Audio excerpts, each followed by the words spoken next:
کہ جب کوئی نوجوان سچی توبہ کرتا ہے نا تو فرشتے ایک دوسرے کو خوشخبریاں دیتے ہیں. جب کوئی نوجوان گناہوں کا راستہ چھوڑ کے سچی توبہ کرتا ہے تو فرشتے ایک دوسرے کو خوشخبریاں دیتے ہیں. جو دیگر فرشتے ہیں وہ پوچھتے ہیں بھائی کیوں خوشخبریاں دے رہے ہو ایک دوسرے کو؟ تو ان کو بتایا جاتا ہے یہ ایک نوجوان نے گناہوں کا رشتہ چھوڑ کے نا اپنے اللہ کی بارگاہ میں سچی توبہ کر لیا ہے. پھر ایک اعلان کرنے والا اعلان کرتا ہے اس نوجوان کے توبہ کے استقبال میں ساری جنتوں کو سجا دو. تینوں روٹی دی فکر پہ گئی، تینوں روٹی دی فکر پہ گئی. یہ فکر کر میاں تیرا اللہ تجھ سے راضی نہیں ہے. اپنے اللہ کو منا، روٹی کی فکر پڑ گئی تجھے، اپنے اللہ کو راضی کر. تیرا مقصد صرف روٹی کمانا نہیں ہے، تیری تخلیق کا مقصد بہت بڑا ہے. تو وہی ہے جس کے لیے 4 قسمیں کھائیں اس نے، والتین والزیتون وطور سینین وہذا البلد الامین لقد خلقنا الانسان فی احسن تقویم. وہ جس کے لیے 4 قسمیں کھائی گئی وہ صرف روٹی کے لیے آیا ادھر. اقبال کہتے ہیں بے خبر تو جوہر آئینہ ایام ہے، تو جہاں میں خدا کا آخری پیغام ہے. ہاں بس ایک کام کرو پتر، جو طریقہ رسول اللہ علیہ السلام نے بتایا اس پہ نکل کھڑو پھر، اور اس پہ چھوڑ دو فقیری امیری.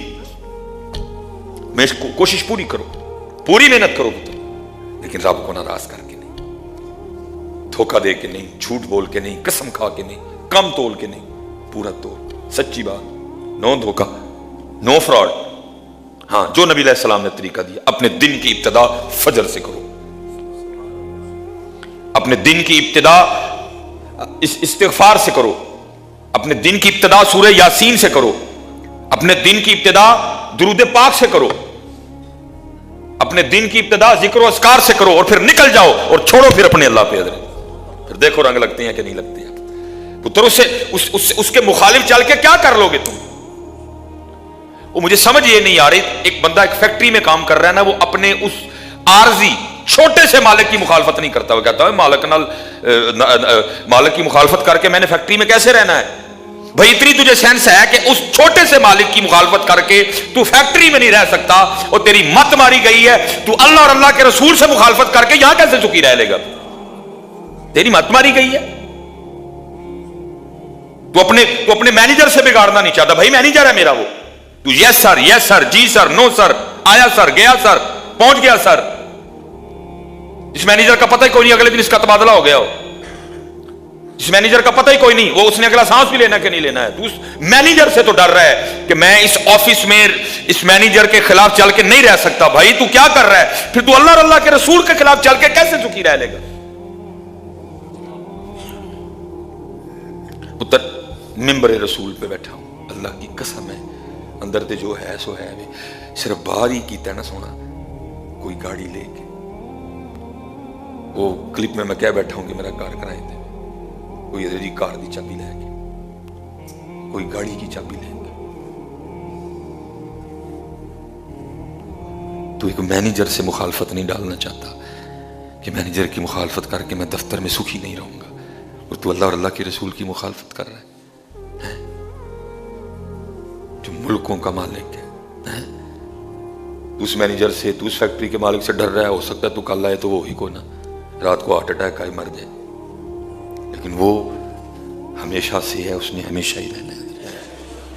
وہ حی ہے، وہ قیوم ہے، وہ دائم ہے، وہ قدیم ہے، وہ بے نیاز ہے، وہ 70 ماہوں سے بڑھ کے پیار کرتا ہے. یہ تفسیر نعیمی مفتی احمد یار خان نعیمی رحمۃ اللہ تعالی نے اپنے اس میں لکھا ہے 2 بھائی تھے، ایک نیکوکار ایک گنہگار. وہ جو نیکوکار تھا نا اس نے اپنے دوسرے بھائی کو ہمیشہ کہنا ہو یہ چھوڑ دے یہ گناہوں کا راستہ، چھوڑ دے یہ گناہوں کا راستہ، یہ راستہ ٹھیک نہیں ہے. لیکن وہ اسی راستے پر آئے. ایک دن موت آ گئی. جب وہ جان کنی کے عالم میں تھا نا، نزا کی کیفیت تاری تھی. وہ بھائی آ گیا، اس نے کہا میں تجھے کہتا رہا ہوں اپنے اللہ کو منا لے، تو نے ساری عمر ضائع کر دی، اور دیکھ تو اب اتنے زیادہ گناہ لے کے اللہ کی بارگاہ میں جا رہا ہے. تو بھائی آگے سے اس کو کہتا ہے اے میرے بھائی تو ٹھیک کہتا رہا، میں نے غلط کیا، لیکن ایک بات بتا، اگر بروز قیامت اللہ میرے فیصلے کا حق میری ماں کو دے دے تو یہ بتا میری ماں مجھے جنت میں بھیجے گی کہ جہنم میں؟ تو بھائی کہنے لگا ظاہر ہے ماں ہے، وہ تو تجھے جنت میں بھیجے گی۔ وہ رو پڑا اور کہنے لگا اگر وہ ماں مجھے جنت میں بھیجے گی تو وہ میری ماں سے بھی زیادہ مجھ سے محبت کرتا ہے۔ یہ کہہ کے اس نے جان دے دی۔ وہ مفتی صاحب لکھتے ہیں خواب میں اپنے بھائی کو دیکھا تو بڑی اچھی حالت میں ہے۔ اس نے کہا کیا بنی؟ اس نے کہا بس جاتے ہوئے جو میں نے جملہ کہا تھا نا کہ اگر بروز قیامت میرا اللہ میرے فیصلے کا حق میری ماں کو دے دے تو کیا فیصلہ کرے گی، جنت یا جہنم؟ تو تم نے کہا تھا ظاہر ہے ماں ہے جنت، تو میں نے آگے سے کہا تھا پھر میرا اللہ میری ماں سے بھی پڑھ کر مجھ پر مہربان ہے، بس میرے اسی جملے کی وجہ سے میرے اللہ نے مجھے معاف کر دیا۔ لیکن پتر ہاتھ جوڑ کے ایدے تو دلیری نہ لئی ہوئے کہ جو کریم ہے تو میں چک کے رکھا سارا کچھ ادھر۔ پتر جو کریم ہے تو دی پکڑ سخت بھی بڑی جمی ہے، وہ دی پکڑ اس بات پہ دلیر نہ ہو جانا۔ یہ بات میں نے صرف اس لیے سنائی ہے تاکہ دلوں کو ٹھنڈک پڑے، لیکن اس بات پہ دلیر نہ ہو جانا کہ کریم ہے تو میں چک کے رکھا سارا کچھ نہ۔ کچھ گناہ تو ایسے ہیں جن کے بارے میں لکھا ہے ان کی نحوست کی وجہ سے آخری وقت ایمان تک سلب ہو جاتا ہے۔ نہیں، بچو گناہوں سے، اپنے اللہ کو راضی کرو۔ اور حضرت جی کثرت سے استغفر اللہ استغفر اللہ سوری علیہ الرحمن۔ آپ کی بارگاہ میں سوال آیا حضرت زیادہ تسبیح پڑھا کہ استغفار زیادہ کرا؟ آپ نے فرمایا تسبیح کی بڑی شان ہے، ہر چیز اللہ کی پاکی بول رہی ہے، ہر چیز اللہ کی اپنے اپنے انداز سے پاکی بیان کر رہی ہے۔ حضرت سیدنا داؤد علیہ نبی جن علیہ صلاۃ والسلام آپ کے لیے لکھا ہے کہ آپ نے ایک دفعہ ایک مینڈک کو دیکھا جو ماہویت کے عالم میں اللہ کا ذکر کر رہا ہے۔ ہم تو کرتے ہیں نا، کوئی خارج کر رہا ہے، کوئی اللہ اللہ کر رہا ہے ساتھ چھت، نہیں، ماہویت کا عالم ہے، اس کو دائیں بائیں کی کوئی ہوش نہیں، ماہویت کا عالم ہے۔ اور کیونکہ حدیث بھی ہے، محبوب علیہ السلام نے فرمایا مینڈک کو نہ مارو فَإِنَّهُ يُكْسِرُ التَّسْبِيحِ، یہ بڑی کثرت سے اللہ کی تسبیح بیان کرتا ہے۔ درد ہیں صحابہ نے اس کی محبوب علیہ السلام آپ پر ہمارے ماں باپ قربان، کیا کہتا ہے مینڈک؟ کیا ہے مینڈک کی تسبیح؟ آپ نے فرمایا مینڈک کہتا ہے سبحان المعبود فی لج البحار، یہ مینڈک کی تسبیح ہے۔ حضرت سیدنا داؤد علیہ نبی علیہ السلام نے اس مینڈک سے پوچھا وہ تو کب سے اسی طرح اللہ کا ذکر کر رہا ہے؟ اس مینڈک نے عرض کی اللہ کے نبی علیہ السلام متواتر 70 سال سے اسی طرح میں اللہ کی یاد میں محو ہوں۔ 70 سال سے اسی طرح میں اللہ کی یاد میں محو۔ حضرت جی 10 لکھے ہیں جانور جو جنت میں جائیں گے، 10 جانور لکھے ہیں۔ اب وقت تھوڑا ہے، میں پھر انشاءاللہ کبھی تفصیلاً اس کو بیان۔ ان میں ایک کتا بھی ہے، ان میں ایک گدھا بھی ہے۔ ہاں، حضرت عزیر علیہ السلام کا وہ بھی جنت میں جائے گا، اصحاب کاف کا کتا بھی جنت میں جائے گا، محبوب علیہ السلام کی مبارک اونٹنی بھی جنت میں جائے گا، حضرت صالح علیہ السلام کی اونٹنی بھی جنت میں جائے گا، حضرت سلیمان علیہ السلام کا ہدہد بھی جنت میں جائے گا۔ ایسے لکھے ہوئے ہیں وہ، ان میں حضرت جی 2 ہیں، ایک کتا اور ایک گدھا۔ اور آپ کو پتہ ہے حضرت جی ہمارے یہاں دونوں جو نام ہے بطور گالی یوز ہوتے ہیں، اللہ معاف فرمائے۔ ہم اکثر کسی کو چل رہے کتیا نہیں کہنا چاہیے، اکثر ہم کسی کو بڑا نکما ہونا تو ہم اس کو کہتے ہیں او گدھیا۔ دونوں ہمارے یہاں کچھ اچھے انداز سے استعمال نہیں ہوتے، تو بزرگ فرماتے ہیں چلیا وہی کتا وہی گدھا، اگر اس نے بروز قیامت تجھے پوچھ لیا اور بتاؤ دنیا میں تو میرا نام بھی بطور گالی لیا کرتا تھا، دیکھ آج میں اللہ کے دوستوں کی نسبت سے جنت میں جا رہا ہوں اور تو مینڈک اللہ کی تسبیح کرے، مرغا اللہ کی تسبیح کرے، رسی نہ کریے۔ مجھے یاد ہے ایک دن کی شاہ رحمۃ اللہ تعالیٰ نے فرمانے لگے بابا جی ہمیشہ دھیان رکھیو کدی ککڑ نو جتن نہ دئی ہوا ہے۔ آپ کو پتہ مرغا صبح اٹھ کے جی اللہ کی تسبیح کرتا ہے، آپ نے فرمایا بابا جی کدی ککڑ نو جتن نہ دئی ہوا ہے، جدو ککڑ بولے انہوں آکھیو میاں سی تیرے نہ پہلے اٹھے دے ہوا ہے۔ لیکن حضرت جی پہلے اٹھنا تو دور, ککڑ بیچارہ بول بول کے تھک جاتا ہے, اسی تو اٹھتے ہی کوئی نہیں ہے. پہلے اٹھنا تو دور ہے, ککڑ بول بول کے تھک جاتا ہے, ہم اٹھتے ہی کوئی نہیں ہے.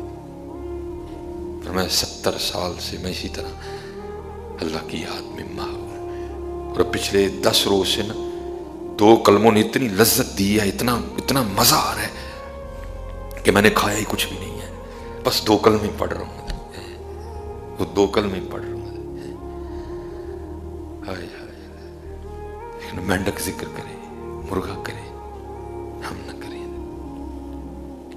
وہ حضرت